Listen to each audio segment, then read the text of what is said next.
In 1947, in the vast beating heart of Iowa, a shocking and brutal murder unfolded, casting a long dark shadow for over 70 years. This wasn't merely a death, it was a savage act that defied explanation, leaving behind a trail of perplexing clues and an enduring mystery that continues to haunt those who dare to look back. How could a woman be so savagely attacked, repeatedly run over by a car, and then left for dead in a public park, with the perpetrators never facing justice? And what deep secrets in a person's complicated past, or flaws in an investigation, allow a case to remain frozen in time, an unanswered question for generations? This is the story of Margaret Treese. Hello friends, my name is Marcia, and this is Midwest Murders. In 1947, Iowa, like the rest of America, was emerging from the monumental shadow of World War II. The nation was transitioning from the immense demands of wartime production to the hopeful yet complex challenges of peacetime. There was a sense of economic recovery and a longing for normalcy. Yet beneath this veneer of national progress, individual lives often faced their own turbulent battles, a reality that would tragically define the final days of Margaret Treese. Margaret was 36 years old. Born in West Virginia, her life was one of constant movement, taking her through several states before she arrived in Iowa. She frequently presented herself as a war widow, an emotional identity in a post-war nation. Margaret had found a part-time job at a local laundry and was residing with a male friend in the aging Standard Hotel on Davenport's notorious Skid Row, an area known for its numerous bars and hotels that catered to a transient, often shadowy clientele. Investigators later found Margaret's personal history was a complicated web of relationships. Though she consistently claimed only 2 marriages, investigators discovered a third marriage to an individual serving time for murder. Our research did find an earlier marriage to Stephen L. Major in 1934, although whether he was the imprisoned spouse remains unconfirmed. However complicated Margaret's life seemed on paper, she was just a woman trying to find her footing in a new place. On a quiet Tuesday morning, September 30th, 1947, at the serene Credit Island Public Park, 2 park workers, Howard Whitbeck and Orville Crow, began their day. As they passed the southwest corner of the park entrance at 7:40 a.m., their routine was shattered. Just 5 feet south of a grove of evergreen trees, in plain sight of any passing car, lay a woman's body. Police Chief Reed Phillips and Detective Captain Harold A. Thordson immediately arrived, recognizing the grim reality that a heinous crime had intruded into their quiet city. Their initial examination of the scene revealed telling details: unmistakable tire marks in the wet grass, suggesting the woman's body had been driven to this secluded spot. Her clothing lay torn and scattered over a 20-foot area. The subsequent autopsy painted a horrifying picture of intense violence, suggesting a motive far more complex and rage-filled than a simple crime of opportunity. The woman had been struck on the head with a blunt object, stabbed a staggering 19 times in the chest and abdomen, and then, in a final act of brutality, repeatedly run over by a car. Her lungs were punctured, her ribs were broken, and her body was severely bruised. Crucially, there was no sign of sexual assault, leading us to ask, what kind of grievance fuels that kind of brutality? Adding a unique and somewhat perplexing element to the case, the woman was heavily tattooed, very uncommon for women of that era. Names, a social security number, and various designs adorned both her arms and legs.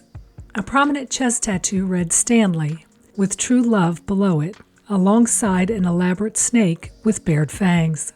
Other markings included a cross with the words Rock of Ages and the phrase Bill and Ezzy. These distinctive markings quickly led the case to be dubbed the Tattoo Murder Case. Within mere hours, Clarence Red Saunders, Margaret's roommate, having heard the news, contacted the police and quickly identified the deceased as Margaret Treese.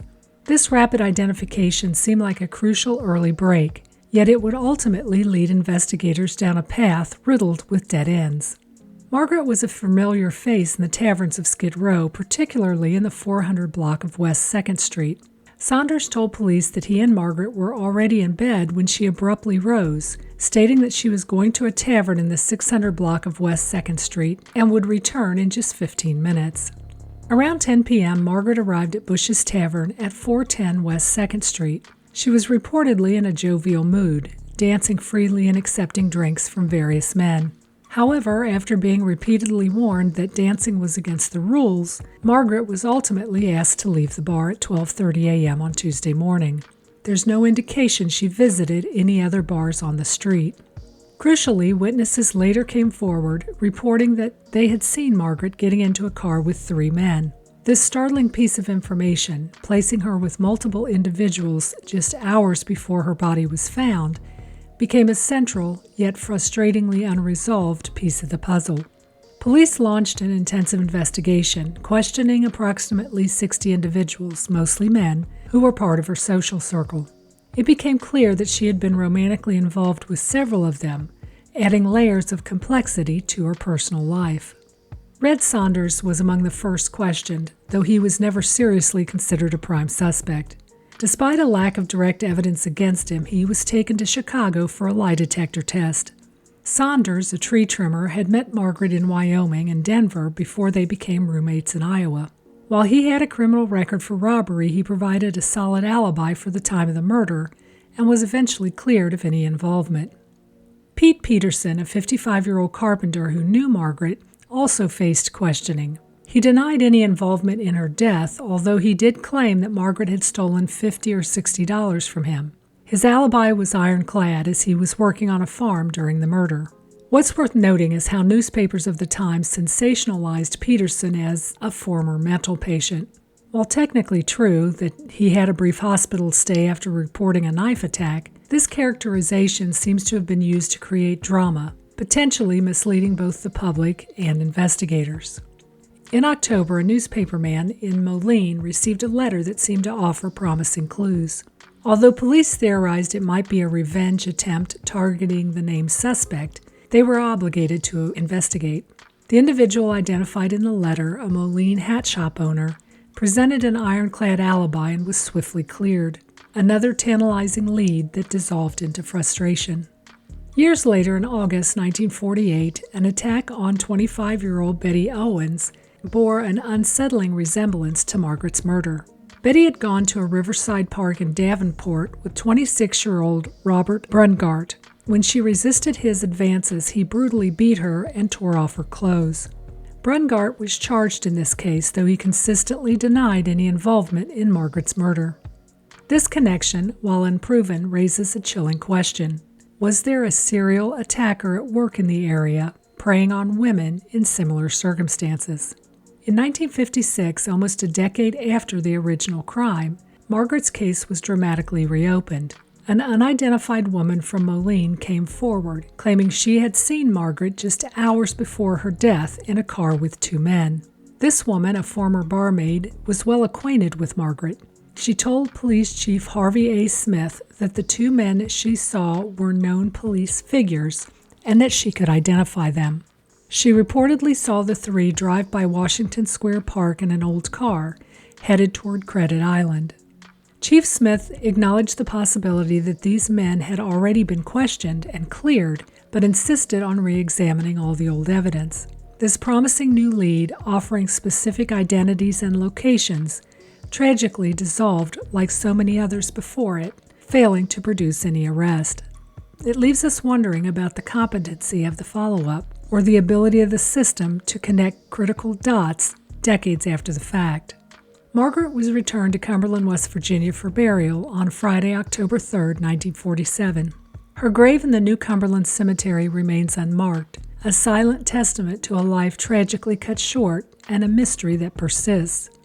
This detail underscores the lasting anonymity that, for some, accompanies unresolved cases, even those as sensational as the tattoo murder.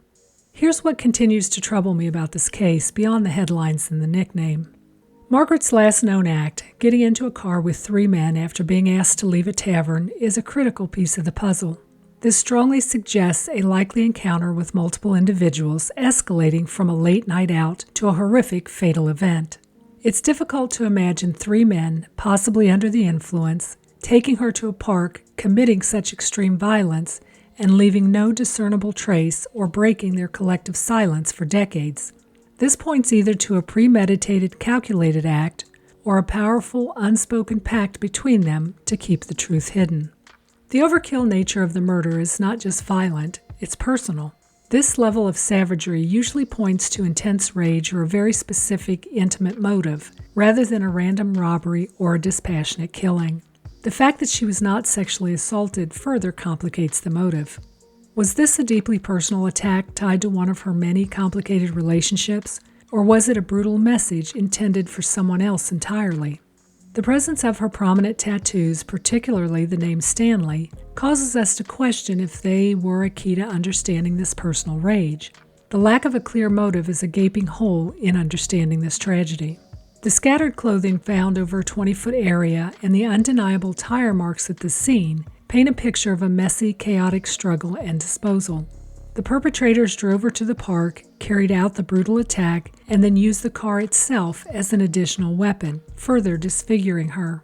The shocking brazenness of committing such an act in a public park, within potential view of passing cars, suggests either extreme recklessness or a chilling confidence that they would remain unseen.